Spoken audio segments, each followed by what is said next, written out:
Dans la vie de tous les jours, à Madagascar comme ailleurs, le mensonge et l'hypocrisie provoquent la tristesse et le malheur. Voici l'histoire d'une jeune femme qui pensait avoir trouvé l'homme idéal.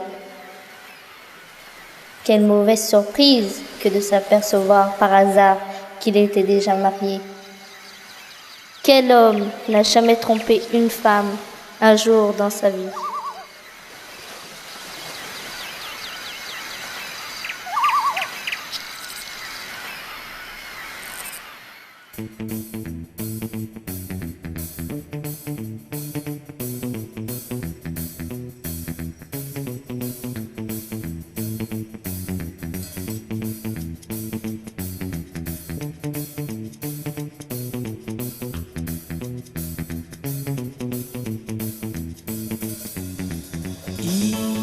Inoratsina tokono malalako navazakura karati sanandro ambara niratsina tokono zavavitie neritreritra lavazao hitana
ty